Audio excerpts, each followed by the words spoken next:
To this day, even a year later, catch myself thinking, oh my goodness, she's not with me anymore. She's not here. A young girl's legacy lives on after her death. How her family and those beyond are taking action to spark change 1 year later. By the time we pay all of our bills and pay our medicines and everything, we are lucky if we have 15 cents in the bank. Neighbors are pinching pennies to make ends meet. The steps lawmakers are taking to try and lower your medicine costs. We were surprised and sad, but the way I think about it is we have two different visions. And a popular spot for families in Roanoke faces changes. A look at the past and to the future of Center in the Square. I don't think it even occurs to him the cost of playing hockey. It will when he gets older, I guarantee that. Parents know the joy and financial pain of getting kids involved in sports. We'll hear from local parents and learn why costs might be going up. Those stories are on the way in this Target 7 Plus special. Hello, and thank you for joining us on this Target 7 special on WDBJ 7 Plus. I'm Kate Capodanno. And I'm Mitch Carr. Our in-depth storytelling continues. During this special, we'll bring you the stories that matter most and are affecting your lives day in and day out.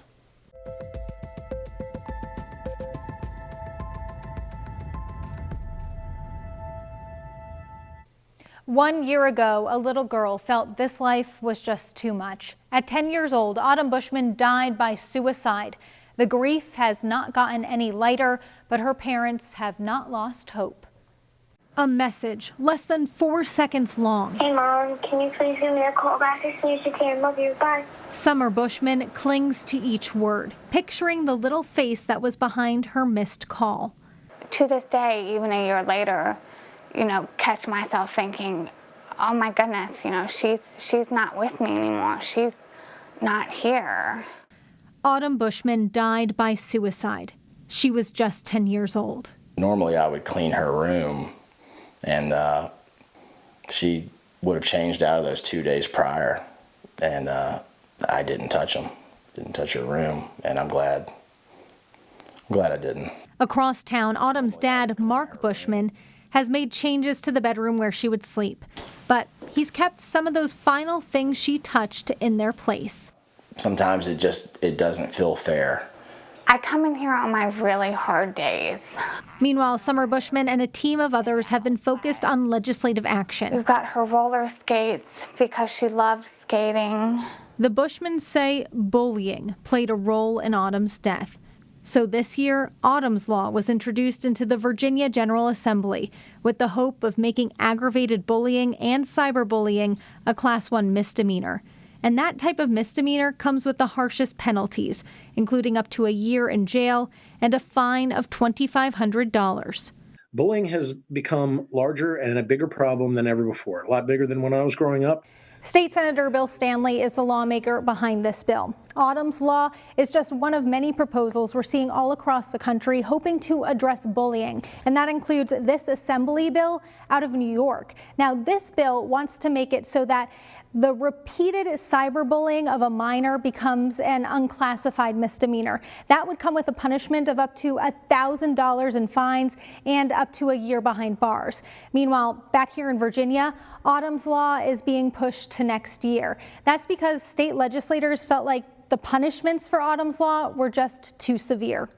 Feedback that I got when I presented the law wasn't sympathy for the victim or sympathy for Autumn, but rather an overt sympathy for the bully, as if we needed to protect the bully. And that attitude is exactly what allows this to continue in our school systems. Pastor Thomas McCracken helped write Autumn's Law. He says although it is disappointing the legislation was delayed, he's even more hopeful about its impact. I'm kind of excited that we now have more time. First of all, now we know who is against, who's opposed this bill, and why they're opposed to it. For me, that's great news to have. It's like seeing the plays from another team before that play is carried out. The momentum is still there.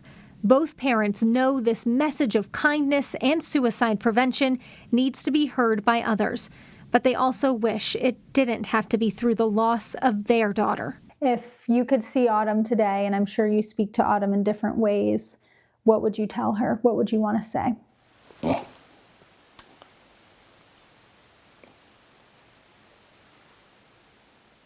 think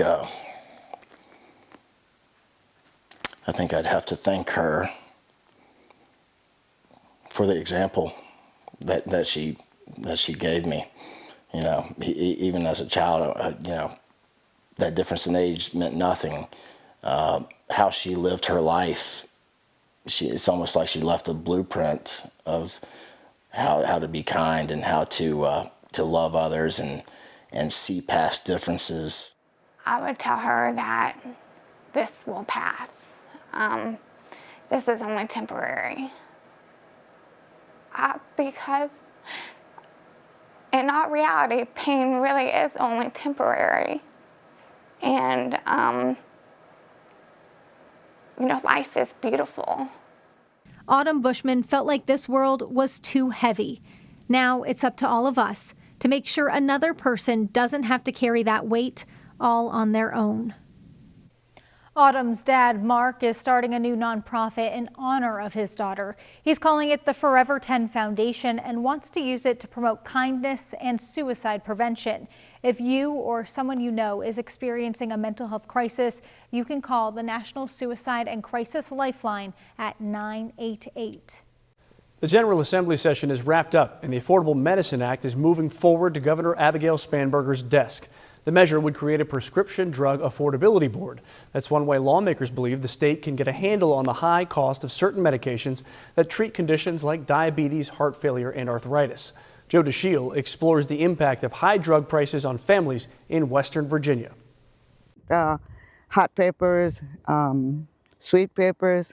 Perla Lilly showed us the area next to her home, where soon she'll be planting her vegetable garden. A necessity, she says, for a Franklin County household that makes every penny count. By the time we pay all of our bills and pay our medicines and everything, we are lucky if we have 15 cents in the bank until the next month. Perla and Eric Lilly have insurance, but often struggle to afford rising copays for the medications they need. Buying a small bottle of syrup, cough syrup, was $30 that we had to go and borrow because we couldn't, you know, we didn't have the money at the time. So when things like that happen and we need to buy the medicine and we know that we don't have it, we don't have the money, we go and borrow it. It is embarrassing to us people, you know, let me borrow, can I borrow $40 so that I can afford to buy medications? Jared Calfee says the Lilly story is all too familiar. The state advocacy director for AARP Virginia says a 2023 poll found that 2/3 of Virginians were taking prescriptions regularly, and half of them spent more than $50 a month. 8% said they spent more than $500 per month. I've talked to Republicans in far southwest Virginia, I've talked to Northern Virginia Democrats, and they're all hearing the same thing from their constituents, that prescription drugs are too expensive, that they can't afford them.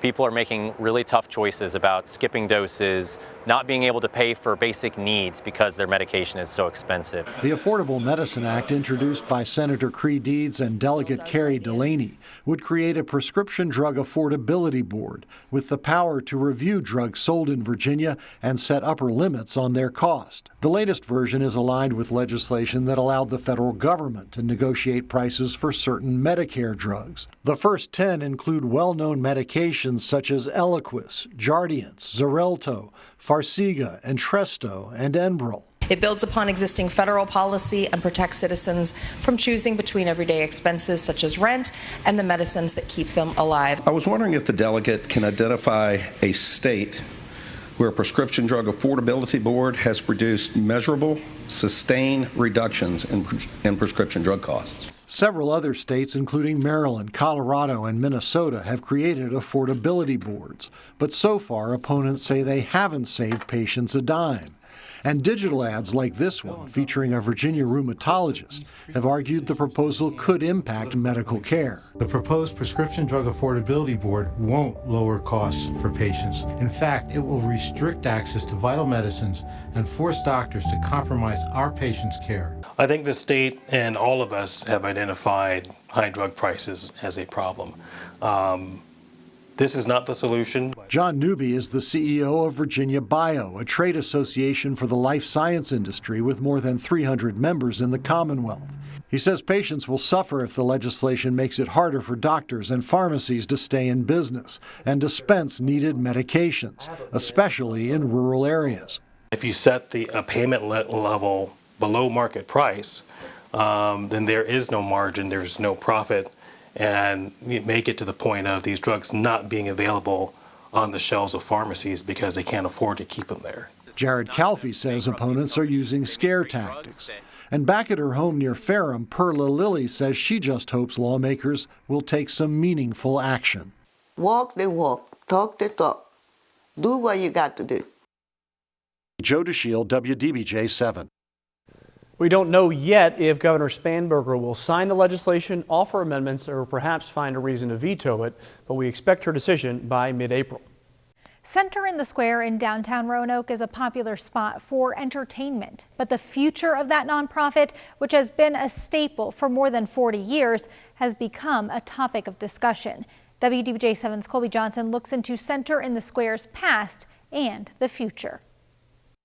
Downtown merchants, city officials, and property owners banded together to try to bring downtown Roanoke back to life, to preserve and enhance the economic vitality and the culture of Western Virginia.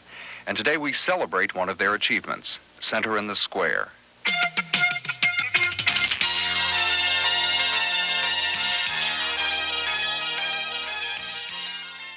This WDBJ special celebrated the opening of Center in the Square, a venue created to be a hub for culture, education, and entertainment, as well as a major economic driver for downtown. Its opening weekend in 1983 saw more than 45,000 visitors. Center's original 5 tenants were the Science Museum of Western Virginia, the Mill Mountain Theater, the Roanoke Valley Historical Society, the Roanoke Valley Arts Council, and the Roanoke Museum of Fine Arts. All of Center's original tenants occupied the building rent-free. The nonprofit was started after $8 million in donations were raised. Its income came through an endowment fund, an investment portfolio initially funded through large donations. A big challenge in the early days, as Center's use increased, so did its expenses. Without an increase in revenue, a risky plan from the beginning, according to Center's first president, Larry Henry. Probably of all of the arrangements of Center in the Square, if you want to talk about the one that's frightening, that one is probably the most frightening. That remains a challenge to this day. Operating Center in the Square has only gotten more expensive. The nonprofit says it costs over $3 million a year to run the building. The city of Roanoke has helped fund Center in the Square for 41 years. In each of the last 2 years, it's provided Center with $200,000 in funding. But that covers less than 6% of Center's expenses. About half of Center's funding comes from ticket sales from the Roanoke Pinball Museum, the Kids Square Children's Museum, and the Roanoke Starcade. While the building's nonprofit tenants still occupy their spaces rent-free, for the last 5 years they have had to pay for their own utilities. Center does receive rent payments from the for-profit Candy Store, Six and Sky Rooftop Grill, and the Ivory on Campbell Bridal Shop. The rest of Center's funding comes from donations and events like Illuminates. With the costs it faces, Center is looking for ways to draw more people to the building. Some were surprised when Center announced the lease for one of the original tenants, the Science Museum, wasn't getting renewed. The museum fills 2 floors of Center in the Square. It has been a destination for school trips and families. In ending the partnership, Center said it must routinely consider each tenant's participation in its mission to draw more people downtown. The Science Museum says it was not given a specific reason for its lease not being renewed. We were surprised and sad, but the way I think about it is we have 2 different visions for our respected organizations, and sometimes that happens. Center in the Square says its mission is still to draw people to downtown Roanoke. They tell us they're seeing around 2,200 ticketed visitors on an average weekend. Its president says the changes at Center are not based on a changing mission, but rather the changing interests of its visitors. We have maybe 3 or 4 lengthier educational plaques throughout our public spaces at Center in the Square. Over 8.5 years, I think I've only ever seen 2 people read them. So that shows that people are not interested in being spectators of an environment and, I guess, absorbing information that way. They would rather be part of an immersive environment and truly become part of an experience. Last year, after a decade inside Center in the Square, the Harrison Museum of African American Culture moved out of Center to its new location at Melrose Plaza. A source close to the situation told WDBJ7 the museum was told it would have to move locations within Center in the Square if it were to stay. In a statement to WDBJ7, the museum's director says it made the decision to leave and thanked Center for years of support. The space the museum once held is being used for an expansion of the Pinball Museum and the Starcade, with a space that can be booked for private parties in between them. As for the 4th and 5th floors where the Science Museum is now, Center in the Square has not yet announced its future plans. We're looking at experiences that are very immersive. You can do things along with your family as you go through the museum. Education and entertainment intertwined, I guess is a good way to put that. As it stands, when the Science Museum leaves by the end of the year, the Mill Mountain Theater will be the only original tenant left standing. Colby Johnson, WDBJ7. Center in the Square is also pursuing plans to put a Ferris wheel on its roof for another attraction. Its president says in order to fulfill its mission, Center in the Square must constantly evolve with the times. Imagine you're a parent. I am, and you want your kids to get involved in a sport to get out some energy, have fun, meet other kids, maybe even find something he or she just likes to do. Well, maybe your son or daughter falls in love with a sport and maybe he or she is really good. What then? Check your bank account, that's what. Hold on to your wallets. We're taking a look at how youth sports have gone from rec league to wrecking your savings. We have our National High School Cheerleading Championship gold medals because we got first, and these super awesome national jackets that are pretty much every high school cheerleader's dream to wear. You're looking at the pinnacle of travel cheerleading, the Hill City Athletics College Prep Cheer Team. Hill City Cheer Athletics. National champs. Crowned at Disney World in January. I'm their captain. The girls perform very well, and their parents foot the bills. So my mom doesn't let me know about bills and stuff, but I know that this program is definitely less expensive than a lot other programs you would find around here. Yeah, several $1,000s. Jen Glover and other cheer moms will pay anywhere from $2,000 to $3,500 for a year of travel cheer, and that does not include gas and airplane tickets and parking at venues. The girls get their hair and makeup done before competitions, another triple-digit expense, and the uniforms can cost anywhere from $400 to $700. On top of all that, Glover has to pay $50 to $60 a day to watch the competition. I didn't go. You didn't go? No, we sent her with a friend. I will go in March when they compete again. Oh, that's a money decision. Yeah, it's super expensive. Down 460 in Vinton, the 12-year-old junior dogs have hit the ice. Parker Graham's son Gideon just finished up. I don't think it even occurs to him the cost of playing hockey. It will when he gets older, I guarantee that. Graham is paying at least $100 for skates, at least $50 for gloves, and more than $100 for pads. Every piece of equipment is outrageously expensive. They outgrow it all the time. Sticks now, they outgrow them in about 6 months, and you can pay anywhere from $100 up to $500, $600 for a kid stick. The blades on Gideon's skates need to be sharpened every week or two, and that can add up. So Parker made an investment. Well, that's another expense. I bought my own skate sharpener just so I'd have to stop paying for it. $1,000 spent to save on a lifetime of skate sharpening. The fees for a season of kids travel hockey, just to be on the team, run between $3,000 and $6,000. And that's on top of the costs of constant travel. There are no other teams locally. Every once in a while we'll see the Lynchburg guys, but we have to go to Raleigh, we have to go to Charleston, South Carolina. We play anywhere from 30 to 50 games depending on the team you're on per season. Before this puck gets dropped for a game or even so much as a practice, each team has to pay $300 an hour for ice time. And that's after parents have paid thousands of dollars for the very expensive equipment that is required to play this sport. So what's going on here? How did we get from kids having fun to parents having bills? This started happening, it's gone on for many decades, but in particular after the Great Recession. John Solomon is with the Aspen Institute, a D.C. nonprofit that studied the increasing cost of youth sports and released a study called Project Play last year. One of the easiest and first budget cuts by municipalities is parks and recreation departments. The cuts led parents to seek out and pay for other programs. Project Play found that the amount parents spend on their kids' sports has risen by 46% in the past 5 years. So parents 5 years ago spent an average of closer to $1,000, and now that average is up closer to $1,500. As more and more families go that route, it's left behind fewer resources, less capacity for those local parks and rec programs, those cheaper programs within communities. And it's sort of created this haves versus have-nots, like a lot of our society, where there are certain kids who can't afford to play sports.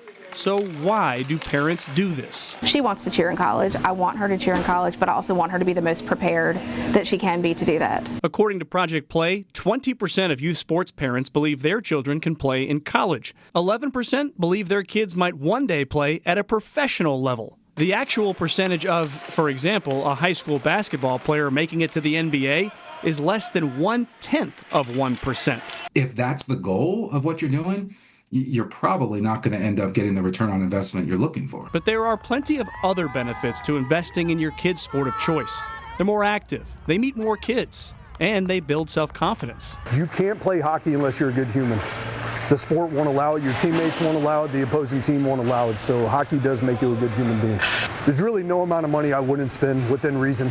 I hang out with these girls outside of cheer. You find your future best friends, and you find the people that you're going to grow up with. These parents and their kids are happy with the way things are. No regrets. But how many parents and kids out there are not happy? It's tough to know because they can't pay to play. Even if cities and counties have cut back their parks and rec budgets, private organizations like the YMCA can provide low-cost recreational sports leagues. And they also offer financial breaks to allow kids from low-income families to play. Hill City Athletics College Prep also works with parents based on what they can afford and cannot afford. So forking over tens of thousands of dollars each year for kids' sports, it's happening more and more, but it is not the only way. All right, and we're going to continue to bring you these exclusive stories here on your hometown station. Each week we have new Target 7 reports, and those debut on WDBJ 7 News at 6. And we will be back with another Target 7 Roundup right here on WDBJ 7 Plus. I'm Kate Capodanno. And I'm Mitch Carr. We'll see you next time.